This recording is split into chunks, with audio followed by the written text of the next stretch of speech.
Cam4.fr, le plus grand site de webcam live réservé aux adultes.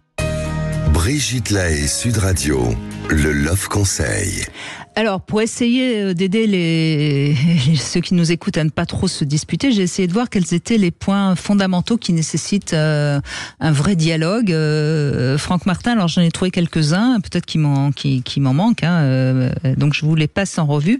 Alors, la première, ce serait peut-être la vision de l'amour et du bonheur. Qu'est-ce que on se met en couple pourquoi? Enfin, je sais pas, ça vous paraît un point important à discuter? Ah oui, carrément, oui. Carrément, c'est-à-dire que on parlait tout à l'heure, on disait que l'amour, c'est à la fois des choses essentielles, c'est des valeurs essentielles comme l'altérité, la sincérité, l'honnêteté, le côté physique aussi des choses, bien sûr. Et puis, cet accord sur la vision du couple. C'est-à-dire, c'est comment je vois le futur en couple. Qu'est-ce que l'on va construire ensemble?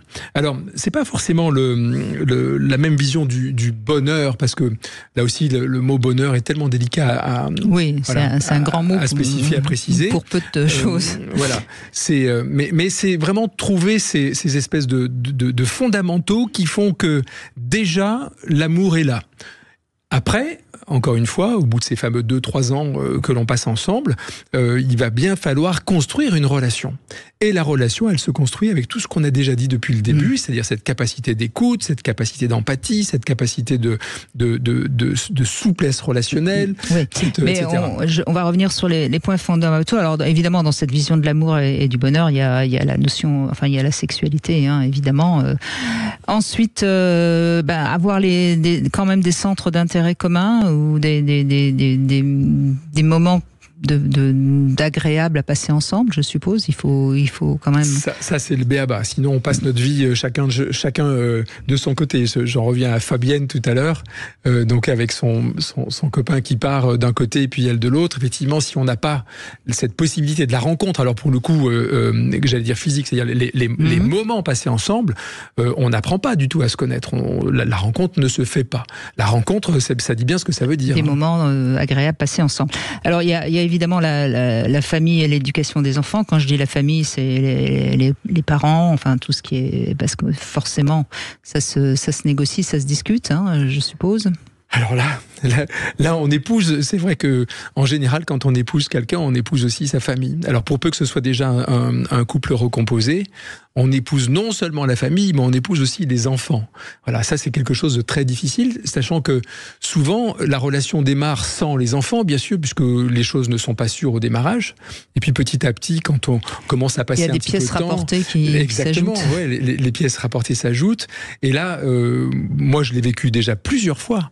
La grande difficulté, c'est que l'une et l'autre acceptent là aussi, de toute façon, le fait qu'il y a des enfants qui sont des enfants que nous n'avons pas forcément élevés, et avec lesquels on risque d'avoir éventuellement aussi des difficultés relationnelles, notamment... Et on revient à ce que vous disiez peut-être tout à l'heure, il faut que le cadre soit clair pour tous les deux. Dès le départ. Sachant que là, il y a encore une autre intervention dans le couple, c'est les ex, avec les enfants. Et ça simplifie pas les choses. On est bien d'accord. Donc, je vois que c'est déjà bien compliqué. Alors ensuite, évidemment, la vie sociale, amicale, professionnelle, ce sont des points qui peuvent être quand même un tout petit peu négociés, un petit peu discutés quand même, avant de s'engager vraiment. Là aussi, c'est pareil. Quand vous avez une similarité, j'allais dire professionnelle dans un couple, c'est juste génial. C'est-à-dire quand le pire du couple, c'est quand vous avez, je dis n'importe quoi, quelqu'un qui est dans l'éducation nationale et l'autre qui est dans la restauration ou le travail de nuit. Vous avez de toute façon forcément un couple qui est bancal. Vous allez avoir des moments de rencontre qui sont super difficiles à trouver. Mais en même temps, si on se voit pas trop, ça peut aller bien. Oui, alors c'est toujours la limite entre le pas trop et le pas assez. Et le pas assez, bien sûr. D'accord. Et puis dernier point que j'ai trouvé aussi, son éthique, sa spiritualité, sa religion ou sa morale. Enfin, on appelle ça comme on veut, mais c'est peut-être important aussi de. C'est même plus qu'important. On parle de mixité des couples. La véritable mixité des couples, c'est là aussi quelque chose de très très difficile.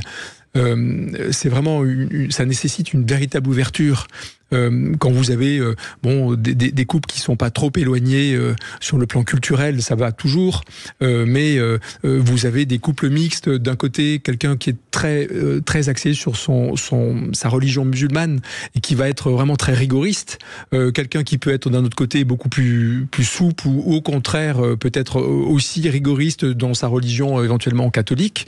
Ça fait des étincelles qui sont difficiles à gérer, et ça se prévoit dès le départ. Si on n'en parle pas et si on n'a pas le courage éventuellement de s'apercevoir que il y aura une vraie difficulté parce que monsieur veut absolument circoncire ses enfants, qu'il ne mange pas de porc, et que madame en a strictement rien à faire et qu'elle dit moi je veux absolument que mes enfants fassent ce qu'ils ont envie de faire et j'attends qu'ils soient grands pour pouvoir leur proposer de faire ce qu'ils ont envie de choisir, là on va avoir des vraies difficultés. Donc la spiritualité dans le couple est vraiment... Alors, la religion, pas la spiritualité. La religion.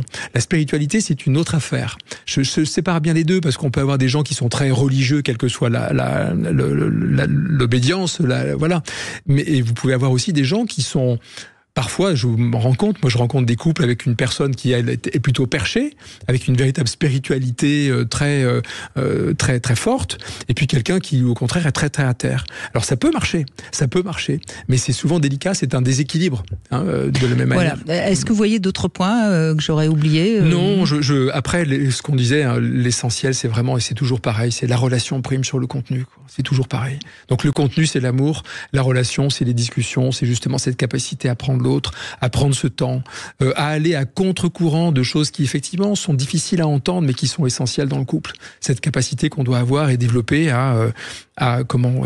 Et l'amour ne sauvera pas tout, c'est ce qu'il faut bien comprendre, d'où la nécessité on peut avoir un amour parler. Tellement fort et une relation tellement merdique, passez-moi le mot, que pour le coup le couple ne fonctionne pas.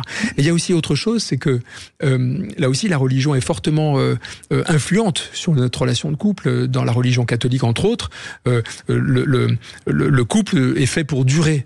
Mais en fait, qui a dit que le couple était fait pour durer ? C'est aussi un objectif qu'on se donne, durer. Vous avez des couples qui durent 60 ans et qui se foutent sur la gueule pendant 50. C'est gravissime. Et puis vous avez des couples qui durent pas forcément, mais qui permettent aux gens de s'élever entre eux, ensemble.